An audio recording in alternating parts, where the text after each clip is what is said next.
Olá turma, bom dia! Espero que todos estejam bem. Nós vamos apresentar sobre a temática Olhando para Você. E os integrantes desse grupo são Emanuel Costa, Caroline, Emanuel Araújo, Davi Teixeira, Elane Lima, Amanda, Diego, Denis e Uriel.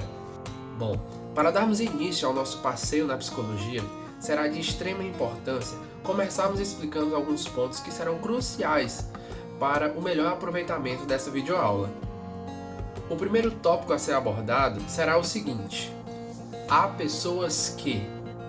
Nesse tópico devemos entender que existem pessoas e pessoas nesse mundo, e que nem todas serão tão agradáveis aos nossos olhos e ouvidos, no sentido de que existem pessoas que não ouvem tão bem quanto falam, que são aquelas pessoas que falam mais do que escutam, ou seja, são aquelas pessoas que não dão o devido espaço que o outro precisa para expor as suas ideias.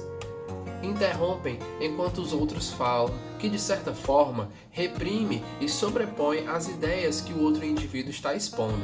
Por consequência, são pessoas mais agressivas, impositoras ideológicas, ao ponto de não compreenderem muito além do seu ângulo de visão. Após essa rápida introdução, iremos embasar um pouco o que será exposto no decorrer dessa aula.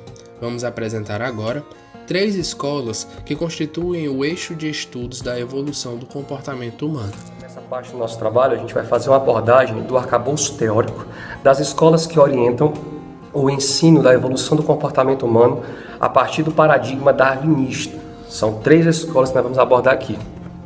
Nós acreditamos que essas 3 escolas possuem a essência da perspectiva contemporânea relativa à evolução do comportamento humano, desse ensino da evolução do comportamento humano, a partir da seleção natural. A primeira escola nós chamamos de ecologia comportamental humana e a segunda nós chamamos de psicologia evolutiva. Essas 2 escolas, elas fazem parte do eixo da sociobiologia. A terceira escola tem o nome de herança dual.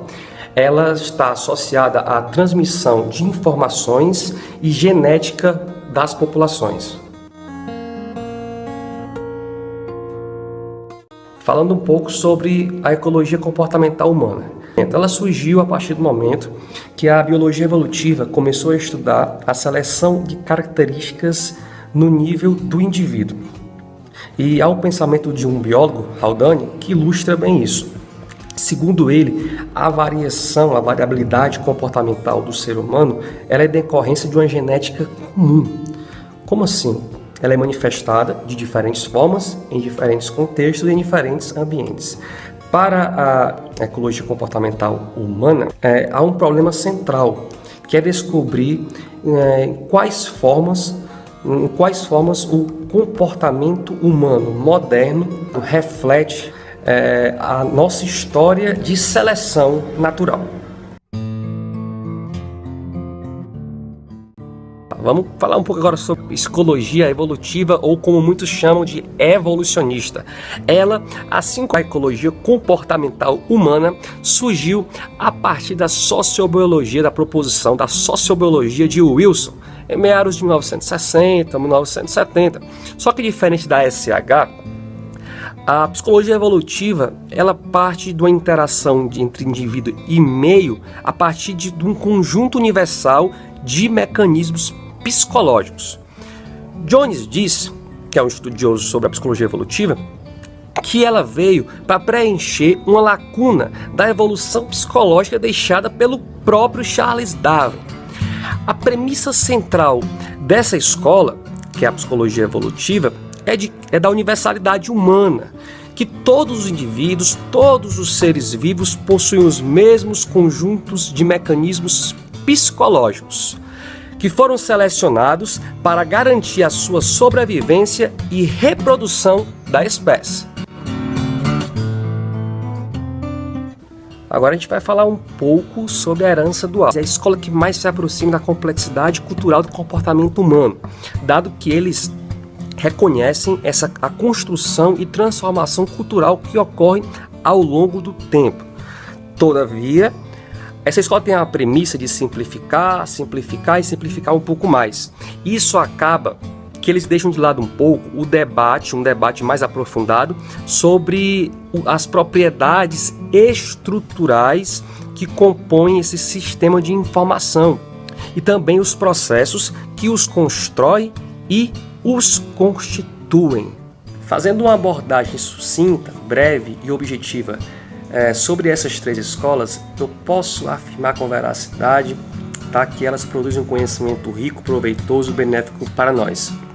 E que permitir a fluidez no regimento do conhecimento entre elas é alcançar um debate saudável. Entendemos assim que a interdisciplinaridade recai no centro da reflexão.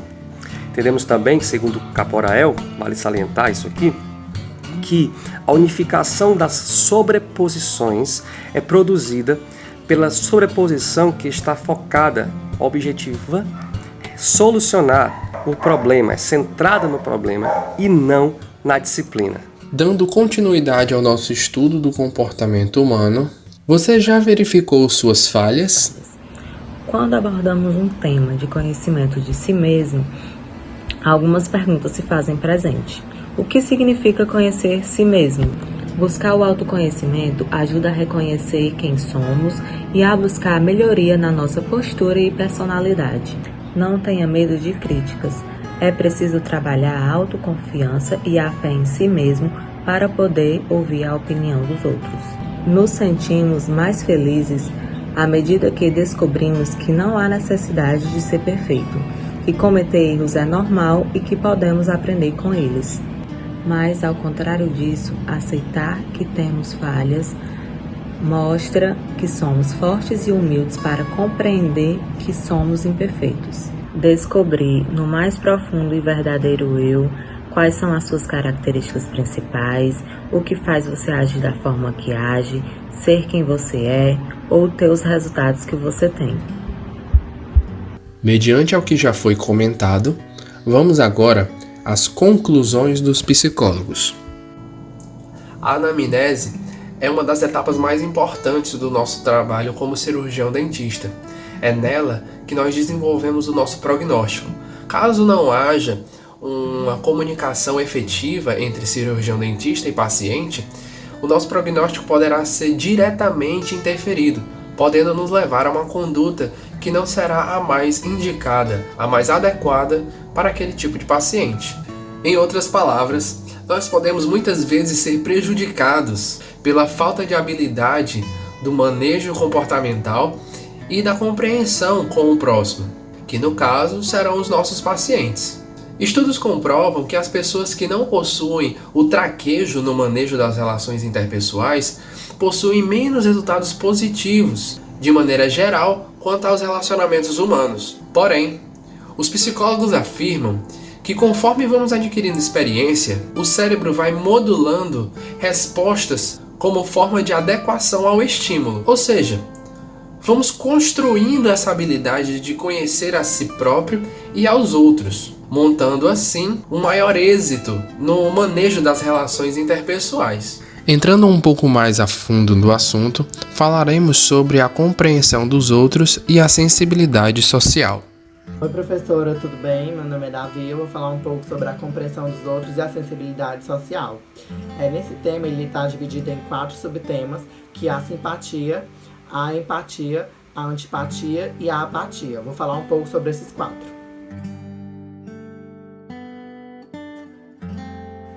A simpatia, ela é um sentimento que a pessoa sente em relação à outra espontaneamente, um sentimento gostoso. É como se fosse assim, um exemplo, eu vou falar para uma pessoa, você é muito simpático, você é atenciosa e agradável, quer dizer que eu sinto alguma coisa positiva em relação àquela pessoa. É um sentimento de simpatia.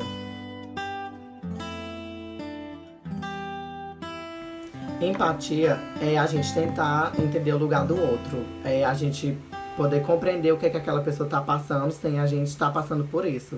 É como se fosse assim, você pensar, e se fosse eu no lugar dela? Agora, apatia quer dizer uma insensibilidade, uma falta de emoção ou uma indiferença, né? Um exemplo disso pode ser, João, eu tô vendo o João ali tão apático quer dizer que ele tá sem emoção, que ele tá sem brilho, que ele tá, assim, num momento mais sem conexão com o mundo. Antipatia já é o contrário de simpatia. Simpatia, o que eu falei, que era um sentimento gostoso que você sente em relação à pessoa. Agora, antipatia não, é um sentimento ruim, que você é como se fosse um sentimento de desprezo, de nem querer compreender o que a pessoa tá passando. É como se fosse, assim, um exemplo o meu santo não bateu com o seu. É um exemplo de antipatia.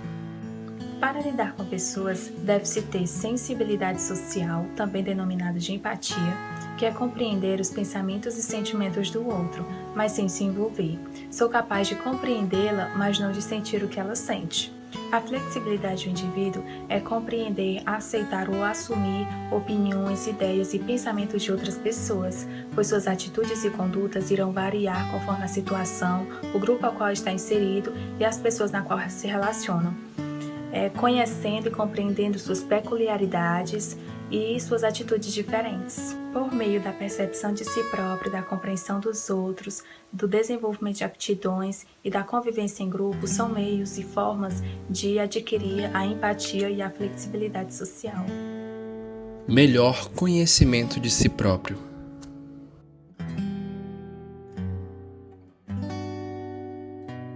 Bom, eu vou falar um pouquinho para vocês sobre o conhecimento, o melhor conhecimento de si próprio. Quando a gente fala sobre esse tema, sempre surgem questionamentos. Como assim conhecer a si próprio? E eu vou tentar explicar para vocês um pouquinho desse tema através de um exemplo, de uma história. Bom, esse exemplo que eu vou falar aqui para vocês é uma história de um professor e uma aluna. O professor convida o aluno, para dar uma volta na universidade. O aluno é um aluno veterano e ele acha que simplesmente já conhece tudo, já sabe todas as histórias da universidade, o que acontece em determinados locais, enfim. E o professor era aluno também daquela universidade, já havia estudado lá. Então, o aluno, ao longo da visita, ele vai perceber que não é apenas uma visita comum, Na verdade, são duas visitas e a gente vai entender o motivo disso. Na primeira visita, o professor vai mostrando ao aluno os locais que ele já conhece, os corredores, sala, área de lazer, de convivência, o pátio. E o aluno, mesmo já conhecendo, ele vai vendo tudo aquilo como um novo. Não um novo literalmente, mas um novo no sentido de ele conseguir enxergar naqueles locais que ele já conhece novas experiências, Porque o professor vai passando por aqueles locais e vai contando suas experiências naquela universidade. Coisas que aconteciam anos atrás, há muitos anos, e que o aluno não tinha conhecimento. Então, nessa primeira visita, o professor vai passando pelo corredor e aponta que aquele determinado corredor que para o aluno não tinha nenhum significado, o professor conta que aquele corredor era um corredor de fuga em períodos de repressão, de manifestação. E, por exemplo, a área de convivência, o pátio, que para o aluno também era um local de shows, onde havia shows, entretenimento para os alunos, de muitos sorrisos, de tirar foto. Para o professor já tinha uma outra visão, Aquele local do pátio era um palco de manifestações, Porque nessa época, essa escola, essa universidade, ela era bem relevante na parte política. Na segunda visita, a aluna começa a mostrar ao professor o outro lado da faculdade, vamos dizer assim, o lado em que ela está tendo as experiências, né? Ela mostra que aquele pátio hoje serve para os alunos interagirem, darem risada. É um local de descontração, não um local mais de manifestações e repressões, enfim. Mostra que aquele corredor que antigamente era um corredor de fuga, hoje já é um corredor em que os alunos usam para se relacionar. Então, através desse exemplo, a gente pode perceber que o conhecimento, ele se refere ao experimentado. A gente conhece as coisas através do que a gente vai passando na nossa vida, das nossas experiências. E conhecer a si mesmo também é conhecer o mundo ao qual nós habitamos, né? Nesse exemplo, foi bem importante para o conhecimento, né, do aluno saber um pouco mais da história da sua universidade, né, uma outra visão de tudo aquilo que tinha acontecido na universidade, né, das experiências adquiridas naquela universidade. E ele pode saber um pouco mais do que acontecia em outros tempos, a história daquele mundo em que ele está vivendo. Então, quando a gente fala do conhecimento de si próprio, várias perguntas vêm na nossa cabeça. Uma delas é: por que nós agimos dessa forma? Né? Por que nos comportamos dessa maneira? Então a resposta para essa pergunta está no espaço que nós ocupamos, as possibilidades que tem ao nosso redor, que se apresentam para nós. E é a partir desse processo que, pouco a pouco, nós vamos definindo a nossa personalidade, os nossos traços característicos, o nosso caráter, a maneira com que nós vamos reagir aos desafios. Então, a importância do melhor conhecimento de si próprio é a gente poder perceber o porquê e como a gente age em uma determinada situação, por que a gente está tendo aqueles comportamentos, né? E tentar compensar isso, porque isso vai melhorar também a nossa relação intrapessoal, a gente vai entender o nosso comportamento, a gente vai compreender nossa relação intrapessoal e também interpessoal.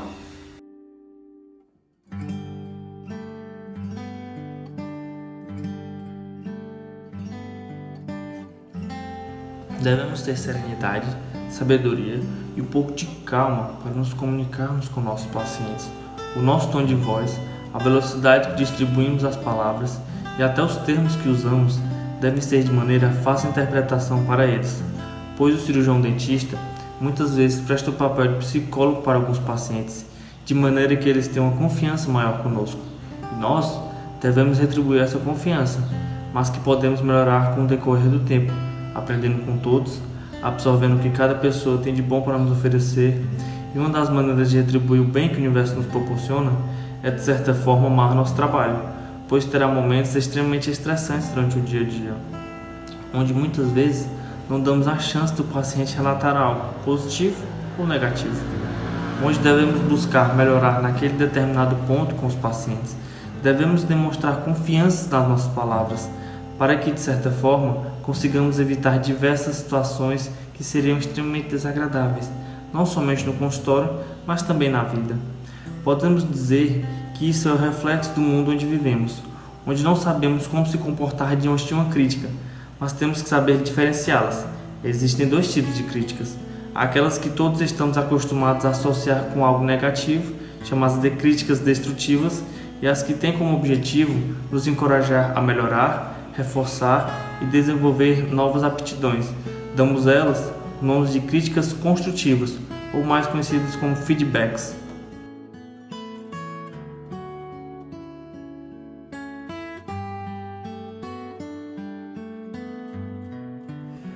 A questão em que a gente vai entrar da psicologia sobre o nosso tema, eu particularmente vou falar sobre a questão da psicologia em que a gente se coloca no lugar do outro, em que a gente pode se encaixar melhor na situação do paciente que estão trazendo para a odontologia, certo? Sobre a psicologia, esses termos que nós temos, como empatia, apatia, feedback, nos mostram como a gente tem que agir no ponto de vista clínico em se colocar no lugar do paciente, certo? Então, uma pessoa empática, uma pessoa que nós sabemos em que se coloca no lugar do próximo para que possa ser melhor uma conduta, ou se colocar no lugar do próximo para não fazer um mal ou fazer um bem.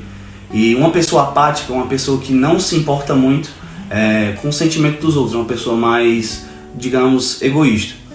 Então, todo cirurgião dentista deve ter esses conceitos de psicologia para que tenha um melhor atendimento do paciente e que não chegue a maltratar e seja um pouco mais humano, ok?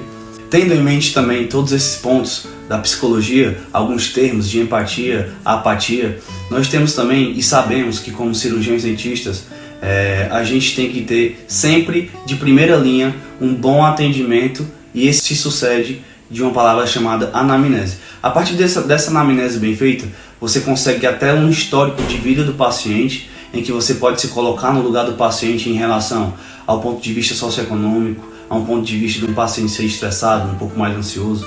Então, a psicologia é bem fundamental e é de suma importância para que todo cirurgião dentista tenha uma boa conduta e o paciente tenha um bom prognóstico. Então, bem, turma, eu me chamo Diego Bezerra e esse foi um dos tópicos que a gente tratou hoje, foi melhor compreensão dos outros, que no caso seria o cirurgião dentista, sobre qualquer atendimento clínico, lá na clínica odontológica, no seu consultório, na clínica da Fametro. Ele ter uma boa conduta e se colocar no lugar do paciente em todos os pontos de vista que ele possa entrar, socioeconômico, cultural, bem-estar. Tudo isso é de fundamental importância para que o paciente se sinta bem, se sinta em casa e não fique com medo e possa até mesmo mudar seu ponto de vista de momentos anteriores em outros dentistas que sofreu, que sentiu muita dor, o dentista não tratou muito bem ele. Então é isso, espero que vocês tenham compreendido e